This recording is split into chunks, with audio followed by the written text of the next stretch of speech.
অবস্থান আপনি কেউ হইলা করবেন না, হইলা করে পরিবেশ নষ্ট করবেন না। মোতালেব ভাই আসেন, মাইক কাজে মোতালেব ভাই আসেন, মালিক সমিতি সাধারণ সভাপতি মোতালেব ভাই আসেন।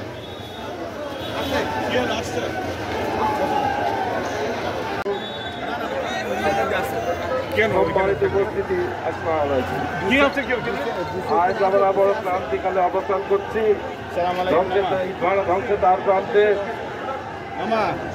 আজ 91 সাল থেকে আমরা তিনবার ভাটা আপনার নতুন অবস্থান করেছে, একবার স্টুডেন্টে একবার গভর্নমেন্ট করেছে তাই করেছি।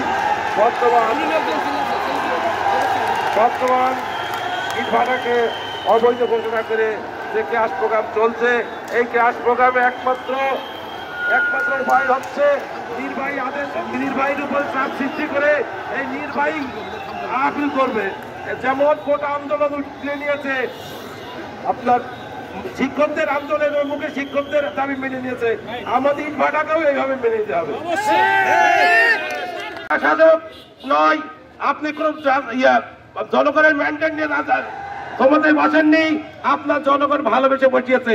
ওই জনগণ ওখান থেকে খুব সহজে নামাতেও ছোঁয়াই দেবে না।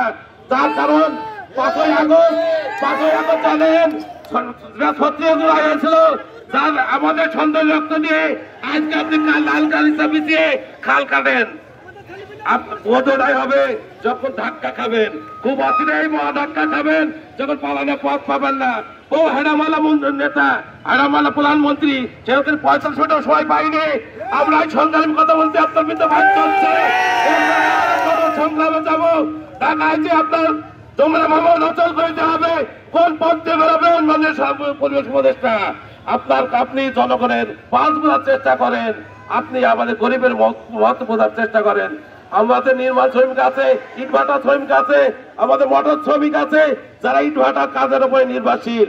সব মিলে 5 কোটি লোক, কাজ না বলে অন্তত 2 কোটি লোক ঢাকায় যে কাজের সন্ধানে যাবে, তখন ঢাকা আরো অতিরিক্ত 2 কোটি ভার বহন করা লাগবে ম্যাডাম।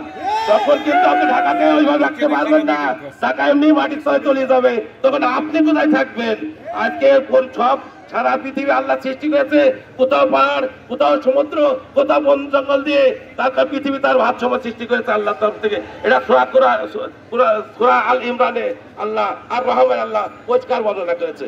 আপনি অন্তত সেটা হিসাব করেন যে পরিবেশের ক্ষতি সবাই করছে, কিন্তু আমরা বিভিন্ন জায়গায় ছড়ি ছিটে আছি, এখনকার পরিবেশ লোড নিতে পারছে। যখন এই পরিবেশের এই মানুষজন কাজ পাবে না, কাজের সন্ধানে ঢাকায় যে অবস্থান করবে, 1 কোটির উপর আর 2 কোটি লোক যাবে, তখন ঢাকার পরিবেশটা কি হবে? এখনো মাননীয় উপদেষ্টা আমাদের মধ্যে সদাই হন, আমাদের রাজপথে নামাবেন না। আমাদের ছেলেপিলে আছে, তাদের যেমন ঈদ করতে দেন, আমাদের আগামী আমাদের ব্যবসা ভালো করে চলতে দেন, আমার ব্যাংকের দিন আছি। আর আমাদের গর্ব প্রধান উপদেষ্টা ডক্টর ইউনূস স্যার, আপনার কাছে দাবি, এই যে গরিব মানুষ সব কিন্তু আপনাদের মতো মাইক্রো ক্রেডিট নিয়ে রাখতে চলে, এরা এই লেবাররা সব ঋণ করে, এরা কিন্তু পুষ্টিও দিতে পারবে না। আর আপনি যেভাবে দেশ চালাবেন, আমরা 1000 কোটি টাকার উপরে ভ্যাটের টাকা দিই, এর টাকাও তো আমরা দিতে পারছি না। আমাদের ব্যবসা নেই, আমরা টাকা দেবো কোথা থেকে? আমাদের তো ব্যবসা তো অর্ধেক, আমাদের ব্যাংকের লোন আছে, আমরা লোন সব ফেল হয়ে যাবে, জীবন খেলাপি হয়ে যাবো। আপনি কি চান একটা দেশ দেউলিয়া হয়ে যাক? আপনাকে সবিনয় অনুরোধ করি আমাদের দাবিটা মেনে নিন। সকলকে ধন্যবাদ জানিয়ে আমার সংক্ষিপ্ত